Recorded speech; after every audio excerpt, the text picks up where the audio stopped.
Salut à tous. Je voudrais juste apporter quelques précisions, notamment à cette députée de La République En Marche, cette gamine que j'ai vue ce matin venir me faire la leçon et expliquer sur les chaînes de télé devant un parterre de journalistes énamourés que les Français avaient du mal avec le consentement à l'impôt. Euh, de qui se fout-on? En tout cas, on se fout de ma gueule, ça c'est certain. Moi, j'ai appris à quoi servaient les impôts, j'avais 12 ans.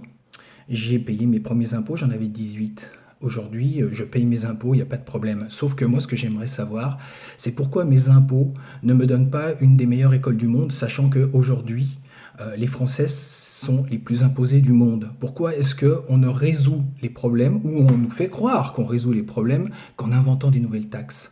Messieurs et mesdames les politiques, on a mis ceux qui nous ont gérés, et très mal gérés depuis 40 ans, dehors, pensant que cette nouvelle génération allait être meilleure que l'ancienne.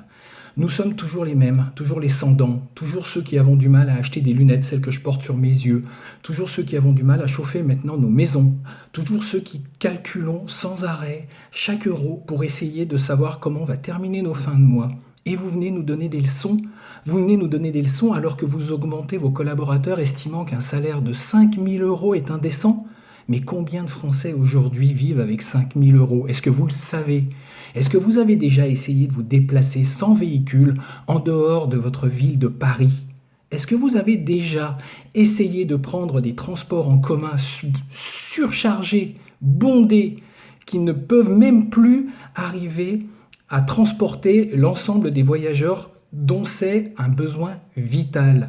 Est-ce que vous savez ce que c'est que d'habiter au fin fond d'une province et devoir vous rendre ne serait-ce que dans une perception aujourd'hui? Déjà, il faut savoir où elle est. Une poste, il y en a de moins en moins. Des services publics, c'est peau de chagrin. Pourtant, ça nous coûte de plus en plus cher.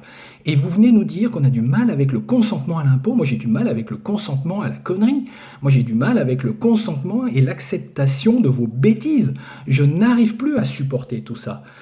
Tout ce que je voudrais vous dire, c'est que le citoyen qui était par exemple un bon père de famille quand il roulait à 90 km/h il y a quelques mois, aujourd'hui est devenu un délinquant s'il roule à 90 km/h.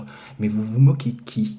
J'en ai ras-le-bol d'entendre quelqu'un comme Darmanin venir dire je vais scruter vos réseaux sociaux pour aller prendre ou redresser le français qui aurait grugé. Et les 80 milliards d'impôts qui échappent à la France, c'est qui? C'est nous? C'est le petit artisan, le petit commerçant, la secrétaire médicale, l'assistante dentaire? Mais vous vous moquez de qui? Ce sont les très grandes entreprises. C'est ceux-là même qui aujourd'hui font de l'évasion fiscale. Mais vous n'allez pas les chercher, c'est ceux-là qui vous financent.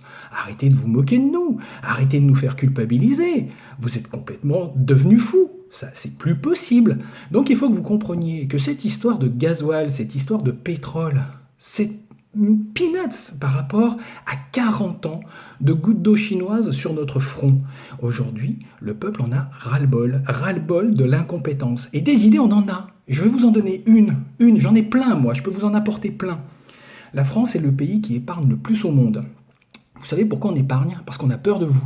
Donc on met de l'argent en se disant, ils sont tellement cons que demain, ça va être pire. Alors il faut qu'on prévoie. Donc on n'arrête pas d'épargner. On ne gagne rien sur cette épargne. C'est absolument peanuts. Il n'y a que les banques qui gagnent sur notre épargne.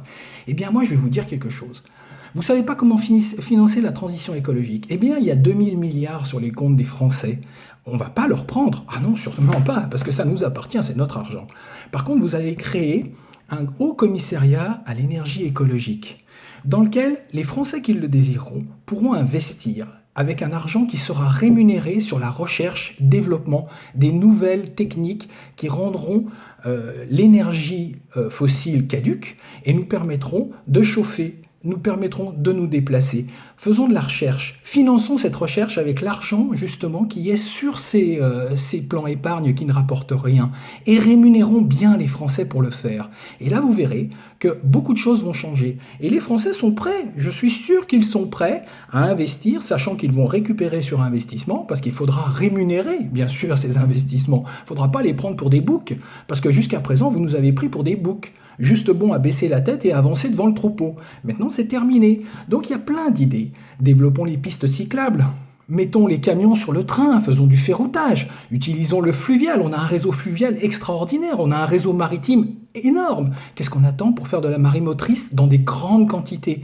Devenons un pays exemplaire, mais amenez-nous dans un grand plan. Montrez-nous un avenir qui soit un avenir radieux. Mais c'est sûr que ce ne sont pas les députés LREM que je vois tous les jours qui viennent simplement mâchouiller des éléments de langage comme un vieux malabar qui vont nous proposer ce genre de choses. Non, non, non, non. Ce sont tous des ânes battés qui sont derrière. Et battés, vous savez ce que ça veut dire, hein? Quand on a mis le bas sur le cou, on leur fait baisser la tête. Donc au lieu de relever la tête et puis de regarder l'avenir, ils ne regardent rien. Ils baissent la tête devant le chef ou les chefs. Mais ce sont de très petits chefs, tout petits chefs. Moi, je demande à ces chefs d'arrêter de nous prendre pour des abrutis, peut-être de débattre les ânes, peut-être de discuter avec le peuple, et puis ne pas continuer à nous provoquer, à nous infantiliser et à nous humilier. On a des idées, on n'a pas de pétrole, mais on aimerait bien aussi qu'on nous écoute. Parce que sinon, ça risque d'être beaucoup moins drôle dans quelques mois, voire quelques années. Donc faites bien attention. On est un peuple gentil, on est un peuple intelligent et on en a ras-le-bol de l'incompétence crasse de ceux qui nous dirigent. Sur ce, bonne journée.